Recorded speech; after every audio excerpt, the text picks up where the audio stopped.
Okay, right. We have another very interesting topic today regarding software engineering methods. We've looked at a few things under the software engineering, right? So far, we looked at what are the topics we looked at? Not much, actually. So we had an introduction earlier, then we looked at design process last week, right? What is design and how does it help us in getting our software engineered?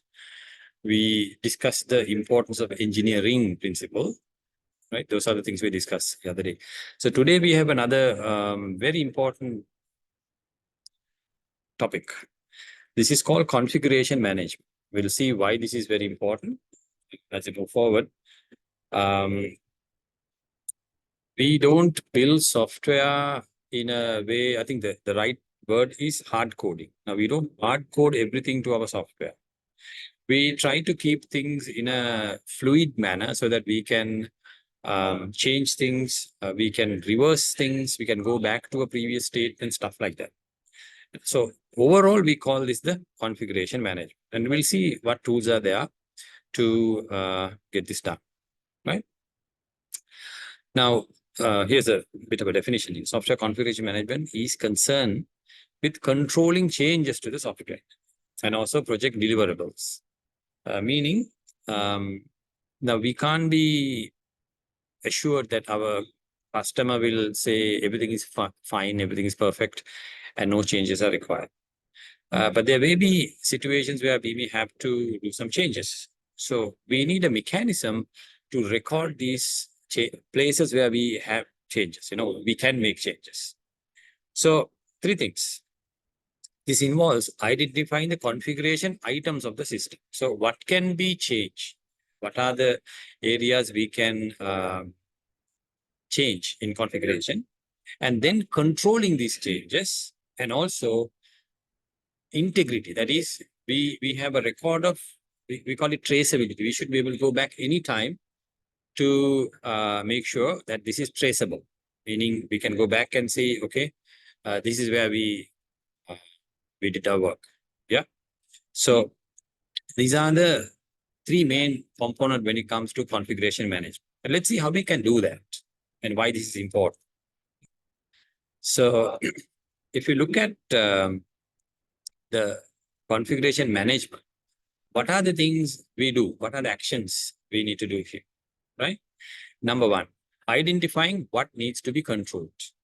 So what are we controlling in this software development cycle? Now, by the way, this is about developing one project.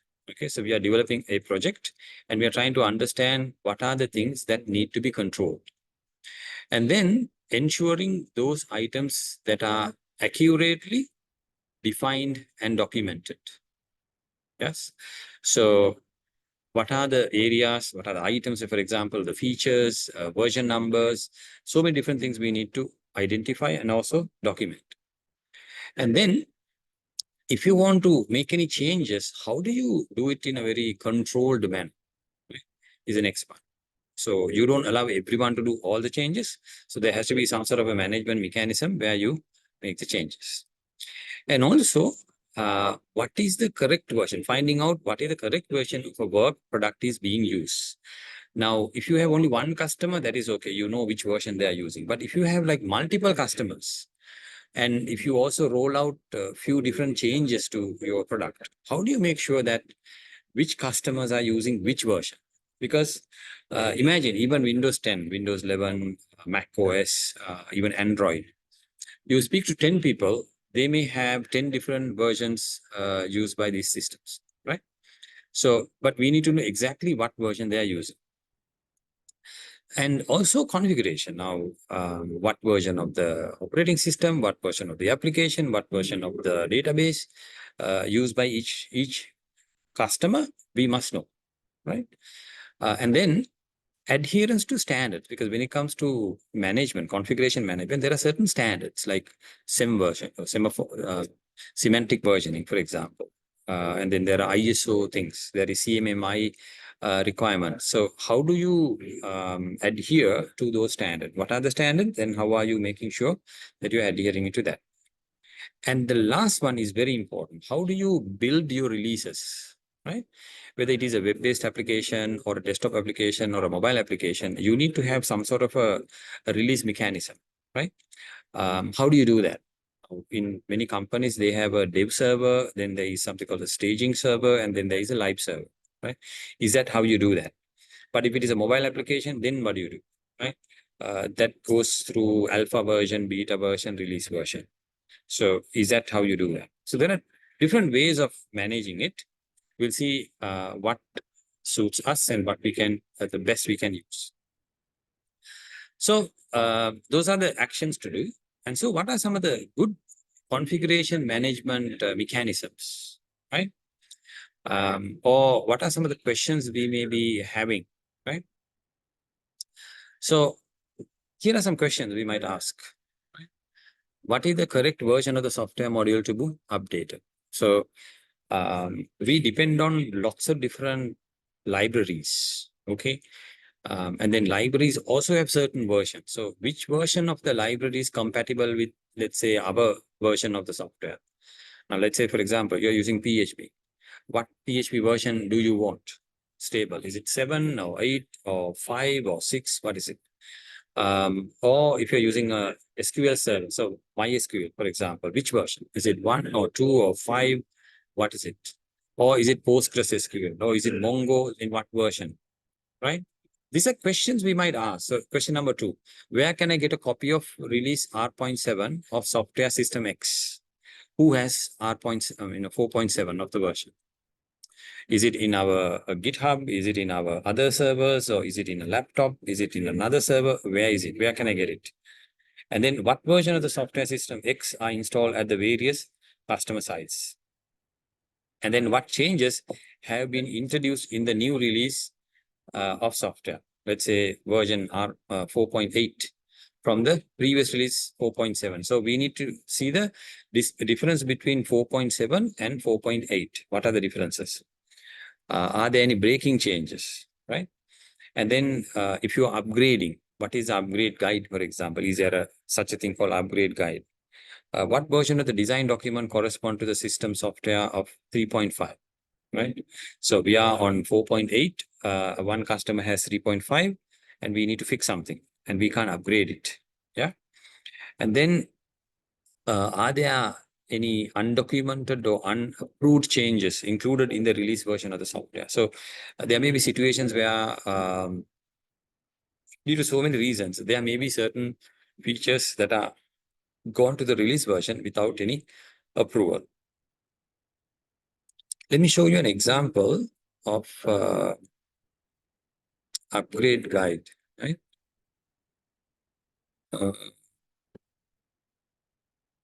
Let's go to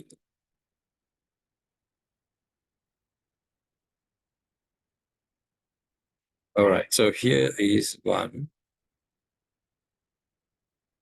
This is from a software framework called Laravel. This is for PHP. It's a very famous framework. So I'm looking at the upgrade guide. So this guide tells us what happened from version 10 to version 11. So as of 2024, the latest version is version 11. And if I developed something last year, I may be using version 10, right? So I am supposed to upgrade now to version 11. So where do I start? So they have high impact changes, medium impact changes, low impact changes, right? And then upgrading certain things are here. And also updating dependencies. For example, this requires PHP 8.2.0 required, right? Then curl 734, composer dependencies. Now, these are the other library tools that are upgraded. Okay. Now, see, this is a guide that we can use to basically get an idea about how to go about upgrading version 10 to 11. So high impact changes, updating dependencies, application structure, floating point types, modifying columns, so stuff like that. So we need something like this when we are developing our own application as well. So if someone is upgrading from version, let's say 1 to 2, we need to have an upgrade guide very similar to this.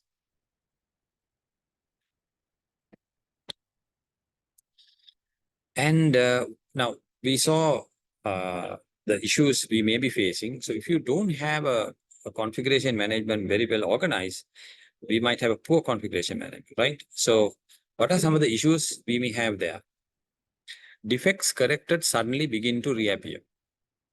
So that means you have a release version, you fix a bug previously, and suddenly the bug has come back again. Why? Because you are not managing your versions properly. Or nobody knows where is the latest version of the source. Nobody knows. You can't find it.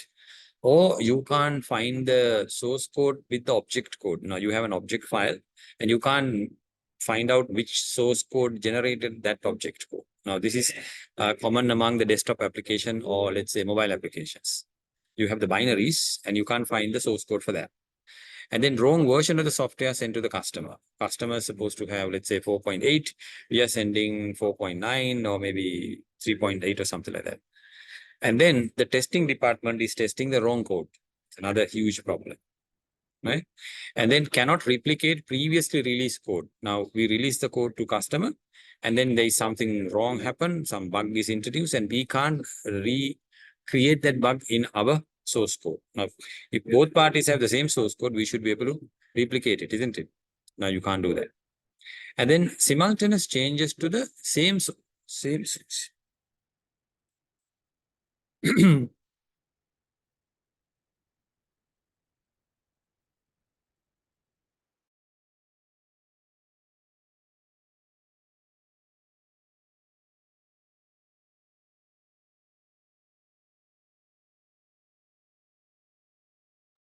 Now, the last point is very common. That is, multiple developers are changing the same source code.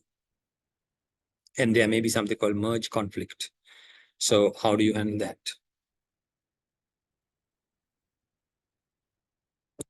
Okay, so now let's look at some of the configuration activities from a management point of view. What needs to be done? Number one, configuration identification. So we have to first identify what areas needs to be controlled, right? Like, for example, where are we having the repository? What is the repository version control mechanism, right? And who has what control levels? Who is an admin? Who is a commenter? Who can, commit to the master branch? Things like that.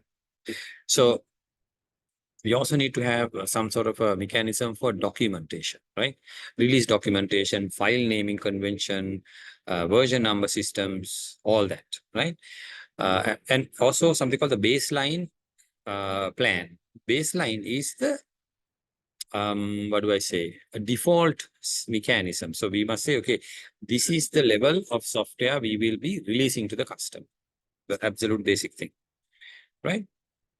And also when you have multiple components, we also need to have a very clear idea about which items should be used for which version of our software. Number two is okay, first one is configuration identification. Second one is configuration control. So now you identified what to configure, and now you need to look at what to control. So this involves tracking and controlling change request and controlling changes to the configuration items. Remember, when you are doing waterfall, now that's a very, um, very, what do I say, not a very good way to build complex software, right? So we go to agile modes. Now, when you go to agile mode, your changes will, start coming in. Now, you shouldn't be taking the changes to the ongoing sprint, ongoing affairs, because if you incorporate changes, there is no end gate. You will continue to get changes and you will continue to do the same sprint, which is a serious problem, right? So what we need to do is we need to have something called the change request mechanism.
So under control, we need to make sure that a request coming from anybody, whether it is a client or marketing team or anybody else, is going through a certain process, right? You don't immediately take the request. There is something called a request acceptance or request management process, right? So it has to have an authorization system. There is something called change control board. So it's not one person. There has to be few people, one from marketing, one from BA, one from technical team, who need to evaluate the change request and see what's the impact. Sometimes it might require more time. So are you going to charge your customers extra for this? Or will, by incorporating the change, will your deadline go further? Right? So things like that. And then problems or defects reported by the test group or customers are analyzed, and any changes made are subject to change control. So this is also something like the change request, but this time a bug, maybe a defect is coming. Are you going to hold your system development due to this? Right? And because, see, now you're developing something. Now there is a complaint, maybe a defect or a bug or something. Are you going to fix that bug by stopping all your development now? Or are you going to continue your work and then bring that defect to the next sprint? Is a question. Next round of development, right? And then the version of the work product, work meaning working version, the last working version. And what are the configuration of that? That is something that we control again. And whether you can recreate the previously working versions, right? If everything is under control, you should be able to do that. Now, for example, if the customer says, look, I had version 3.7 working, you install me 3.9, now my system is not working. So you should be able to roll back to 3.7 and then see, okay, is it a code problem or a database problem or a user problem, something like that. So if the configuration is properly maintained, you can do that also. You can recreate any version. Third one is configuration auditing. Now we have first identify it, then we control it. Third one is auditing it. So auditing is what? You verify the integrity of the baseline. Baseline is, remember, like the project management, where you first agree on something as a baseline, and then you keep on developing. So you are comparing the current releases with the baseline, right? So now baseline, you may have agreed on certain standards and procedures and versions and all that. So auditing here is comparing that. Right? So results of the audits are communicated to the affected groups and corrective action is taken to address the finding. Now, for example, under the baseline meeting, you may have agreed on version 3 for a certain module, but you realize in the release version 3.1 is used. So you need to go back to the team and say, look, you are supposed to use 3.0, but I can see you are using 3.1. So what to do? Should we change the version or should we update our documentation? And there may be a reason why we use 3.1. And then status accounting. What does that mean? This is mostly to do with data collection and also report generation. Now, if you look at Scrum, there is something called burn down chart, where we compare our agreed timeline versus the current timeline, where we can figure out the efficiency of the team. See, one of the biggest problems when it comes to project management is estimation. Estimating how much time you need for a certain action. So to accurately estimate, you need to be doing a lot of work, same work, many different times. Then only you will get the experience. Now, for example, let's say a technician is building a wall, right? So for the first time, he might need 3 days to build a 10 by 10 wall. When he does the same thing for next time, he might need maybe 2.5 days, right? Maybe when he builds the same wall for, let's say, 1 year, 2 year, many times, he might be able to do that in 1.5 days. So we know, depending on the experience, then how long will it take. If it's first time, 3 days, very experienced person requires minimum 1.5 days. So software building also same thing. So if you know, we can't be very accurately estimate, but at least we have an idea. This much of work will take this much of time. So remember we said we first write down the number of features and then we group them. So for each feature, we can estimate the time required. Now this status accounting will help us do just that. Here is a very simple project build plan. Okay, here on the first column, we have release baseline. Our baseline is on the left hand side. On the right hand side, date is when we are planning to release. Okay, and then in the middle, content is also very important. Now F stand for feature, R on the left stand for release. So release version 1000 is called the baseline release. Okay, before that, you might have a 0102 kind of releases, which are not baseline. They are, we can say, experimental or alpha release or something like that. Version 1.0 is the baseline. So version 1.000 has 3 features. Feature 4, feature 5, feature 7. Now, what is feature 4, feature 5, feature 7? Well, there is another document explaining what is feature 4, feature 5, feature 7. And the plan is to release on, let's say, 2017, January 31st, right? And then version 1001, which will have feature 1 and the 2 and the 6 plus fixes for release, baseline release. That will be released on February 15th. Okay. And then version 1002 will be released on February 28th with feature number 3 plus fixes, right? So these are the examples where we can, we have an idea about the building. And then if you notice 1003, there is something called fixes and functionality freeze. What does that mean? We don't do any more functions. Now, if you notice, we have function 1, 2, 3, 4, 5, 6, 7, 8. All 8 functions are now completed by release 1003. And then we say no more functions. We will only do fixes.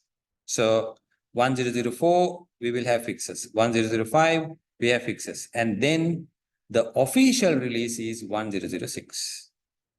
Okay, so we have estimated time also there. Right? Now, this might be estimated time or the real time as well. Maybe we can go back in the history and say, okay, these are the days where we were doing our release. Right? So this is configuration management document. We can go anytime. If the customer says, look, I had 1004. Now there is an issue here. So we know we had some fixes in 5 and 6. So we can upgrade that custom.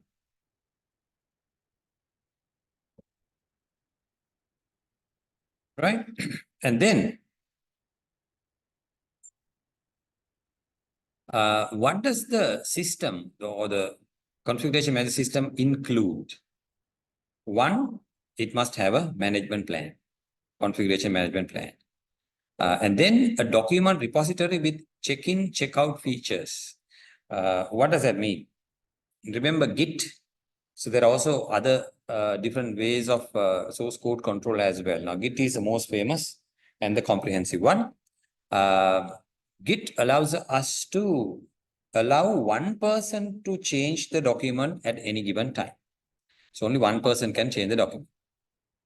So we have a repository, meaning we have all kinds of documents available in one place.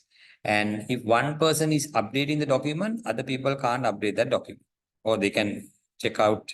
If I check out something, other person cannot check in until I check in first, right? So that is a control we have. And that is for documents. We also need to have a similar system for source code repository, managing our source code. In fact, if you are using something like GitHub or Bitbucket, I prefer Bitbucket because Bitbucket comes as part of Jira. Jira is comprehensive tool used by the industry nowadays for bug tracking, sprint planning, to issue management, to everything else. So we should be using Jira. I have a little talk about Jira in a while because I also shared a Coursera program for you to have a look. It's a 2-hour program. It's a fantastic introduction to Jira and sprint management. And then we need to also have a person, right? A configuration manager. So that person may be doing more than one job, but we need to have one person responsible for the configuration. And previously I showed you the naming convention document, right? How to name variables, how to name functions, how to name classes, database fields, stuff like that. So we need to have a convention. And also a project directory structure, like where to find what. Where are the documentation file? Where are the class file? Where are the view file? Things like that. And also a mechanism to do version numbering for documents. So what do you mean by version 1? What is version 2? What is version 2.1? Things like that. And a standard template for documents. So we might have all kinds of documents. So we need to have a certain template. So where are the topic keys? What are the subheading line colors? Where is the page number? Things like that. And also a facility to create a baseline. Now remember baseline? Baseline is our base product agreed by everyone. Agreed by customer, agreed by the BA team, the marketing team, and also the developer team. So we agree on the baseline. So that is what we will be releasing. And then the release procedure, like the one I showed previously, right? Where was that? This one, right? How are we releasing which version, which function are we releasing? 1, 2, 3 like that. Now here we had 4 releases, isn't it? 3, 3, 1, 1. And then we freeze the function, then we continue to fix them. And then a group to approve changes to the baseline. Remember, we continue to get changes either from bug fixes from the QA team or from the client asking for new features or the BA team. So we need to have a change control board, multiple people representing multiple departments approving these changes. And then also a change control procedure. When are we going to make the changes? Are we going to incorporate it to the current sprint, the next sprint, and how does it work? Right? And also an audit that we can run to verify the integrity of the baseline. Remember, baseline is there. We need to compare and see whether we are handling the baseline properly or are we deviating from that baseline. So we need to do at least weekly a checking and see whether we are on the right track.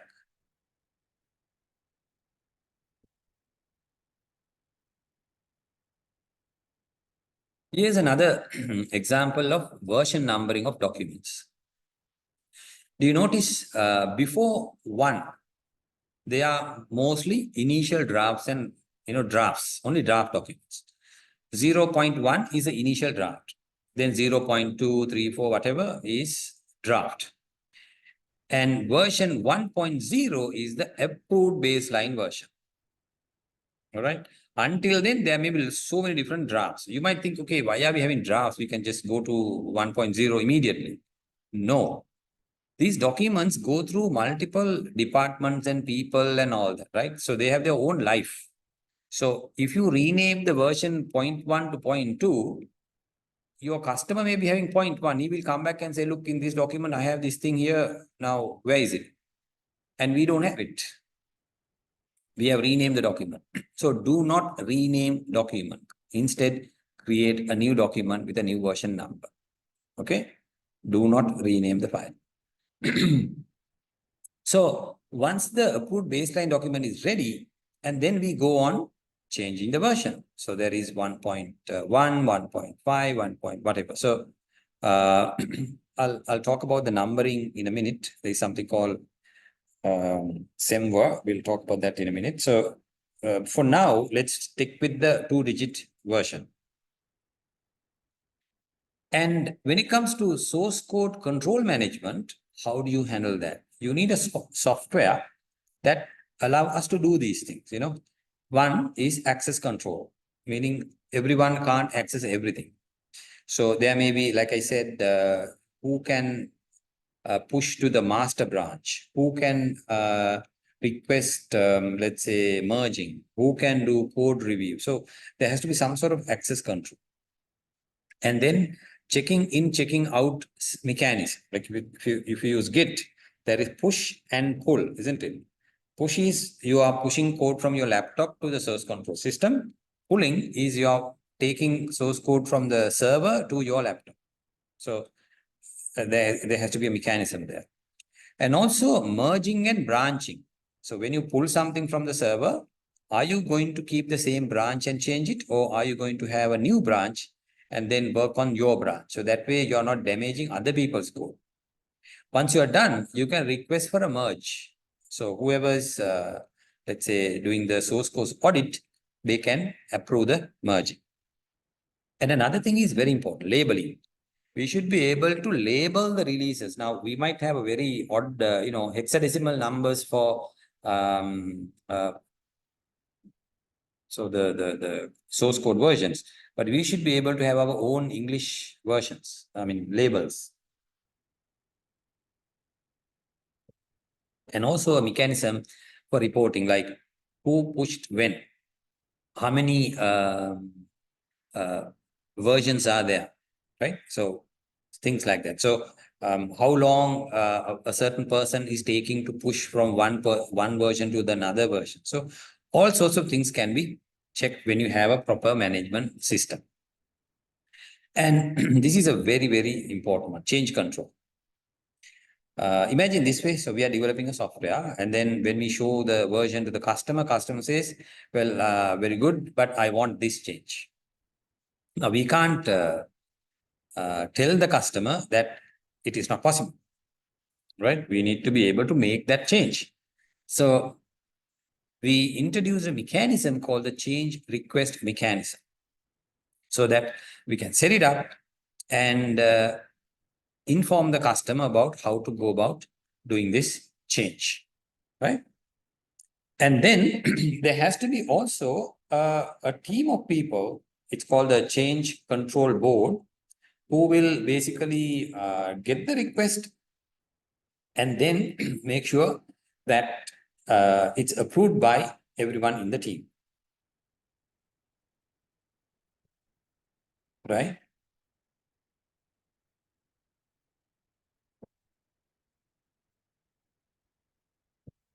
And as it says, point number 3, CCB may just consist of the project manager and the system owner for small projects, or a management and technical team for larger projects. So depending on the complexity of the project there.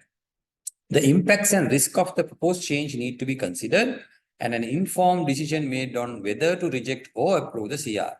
So CR is change request. If it is massively impacting the ongoing work, we need to inform that. If not, there can be financial impact, there can be time impact, new resource impact, stuff like that.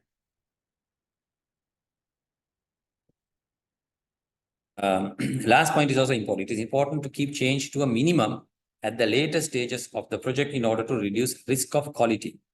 So if you are getting changes, do it early as possible, because the changes coming in the early stage, although they have bigger impact, we have no problem because we have not written the code very much, so we are still in the beginning. But then if you get changes coming towards the end of the product life cycle or the product building, the change might impact a massive change, right? Which will also have other issues in quality, because some modules are already tested, then QA is happy. Now, if you go and change it, again, they need to recheck it, right? So things like that. Here's a very simple CR process, so change request process. So from the top comes the request, then there is a log. We write down what is the request. So login issue log, complete change request form, and then CR form completed. And then we have the CCB, the assess impact of change. Cost and schedule impact, technical impact, and also deliverable affected, meaning we agree on a certain date to release it, will it change? Right? And then after looking at the impact, we either approve or we reject. If it is approved, then update the issue log and then go on implementing changes. Otherwise, we need to close the CR and inform the client saying, well, we can't do this. And now that is CR. Okay, here is another simple process for configuration management, right? So now comes the change request approved. What about the deliverable? Do we need to do a new delivery or we can go with the same delivery cycle, right? If it is a new one, then we need to create a new deliverable. We have to review it. We have to update the document history, version numbers, all that we have to do. Okay. And then we need to get an approval for that.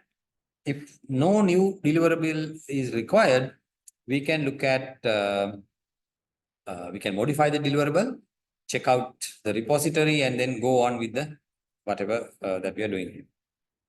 And once the delivery is approved, we check in the deliverable and then go on with the delivery. Here's another simple audit checklist. Remember auditing? This is like the financial audit. Their job is to make sure the div team or whoever's involved, QA team, whoever, is going through a certain mechanism, certain standard, right? So, for example, is the directory structure set up for the project? Are the configuration items identified and listed? Have the latest version of the template been used? So, this is a very vigorous or a checking mechanism. So, once they make sure everything is properly audited, the team knows they are on the right path. Otherwise, they might have some problem in the future.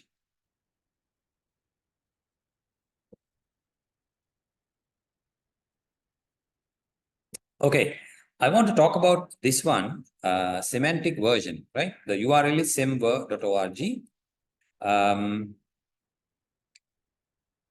Let me see if I can switch it to the website. Okay. Why Semver? Well, it is the developer's responsibility as a professional to make sure you document everything, right? Especially when other people are using it. Also, especially when you're working on a complex project.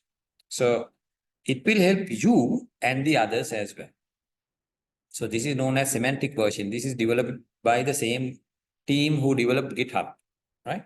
So it's very well defined and used all over the world, although it's not a ISO kind of thing. It's just an open source standard to maintain things. So it is a system for versioning software in a clear and a predictable way. Clear and a predictable way. So it helps the developers, us, to understand the impact of changes in new releases of the software. So there are three things: clarity, predictability, consistency.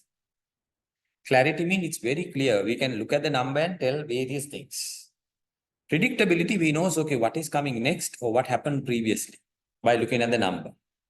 Consistency, if everyone is using, like all the other module creators are using the same version system, then life will be easy for everybody, isn't it? So then we can easily track the changes over time. Now here's an example, or rather the format of the example. So there are three parts when it comes to Semver, right? Major dot minor dot patch number. So major mean increment this when you make an incompatible change to the software. So if you are going from major version 1 to major version 2, they are not compatible. So if someone has version 2, they can't go to version 1. Or someone has version 1, they may have to make changes in order to go to version 2. For it has impact. Okay. So 1 to 2 means there are breaking changes. Now we saw Laravel going from 10 to 11 is a breaking change. It's a huge change, right? And second number means increment this when you add new functionality in the backward compatible manner.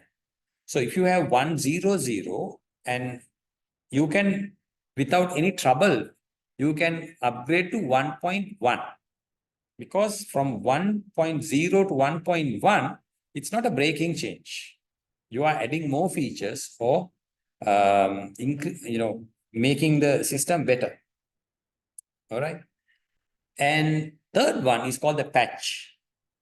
Increment this when you make backward compatible bug fixes. For example, 1.0.0 to 1.0.1. It means we have fixed a bug. One bug, many bugs, but it's a bug fix version, right?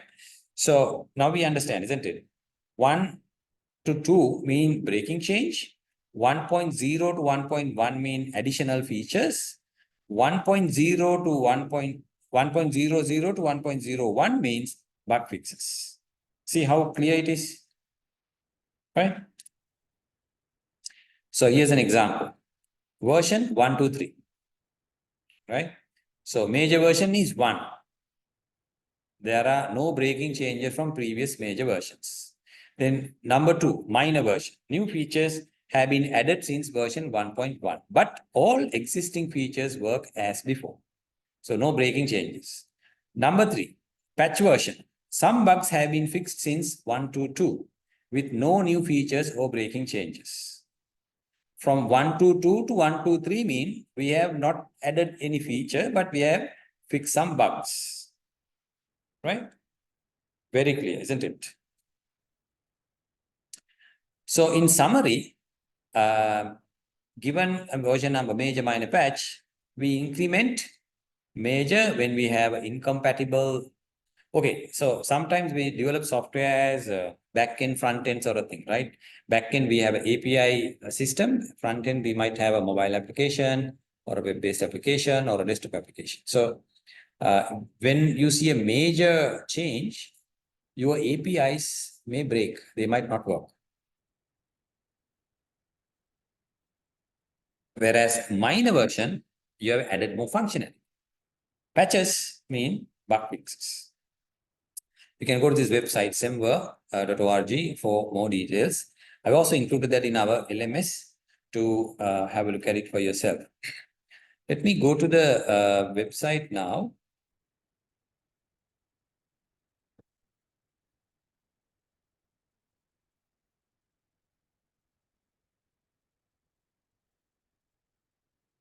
Let's go to Semver.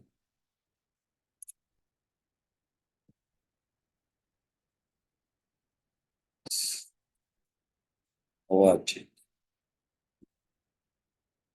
All right. So this is the website. It gives you lots of example, and this huge list, I didn't copy paste it, so for you to read it, right? So it explains everything in detail.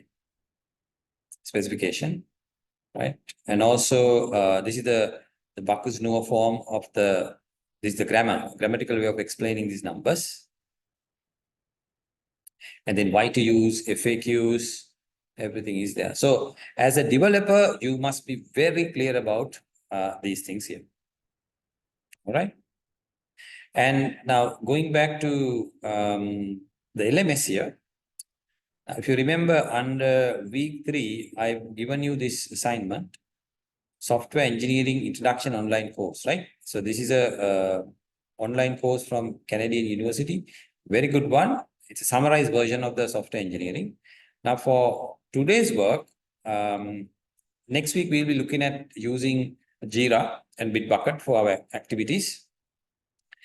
Before we do that, I want you to complete this, right? Jira Scrum project. So this is in fact, a 2-hour project, a 2-hour tutorial. It will cover these things. Create a Jira account, create a Scrum project, create user stories, plan with sprints and backlog, manage sprint with the board, create an epic, add dependencies, create burn down chart. See, 4 minute, 5 minute, 9 minute, 9 is because, so it's essentially it's a 2-hour course. It also gives you a certificate, right? Very good one. In a very short period of time, you will be able to learn a lot of stuff about versioning, branch controlling, Scrum and Agile, a lot of stuff, right? So go through that. So next week I'll be looking at bringing in a small project and see how we can do that using Jira and Bitbucket. So I'll be using Bitbucket for my repository. It's free. You can create a free account. So create a Jira account as well as a Bitbucket account. They're all coming from the same company, by the way, just that 2 domain names. Create the account and be ready. Next week, we'll get some hands-on work with this.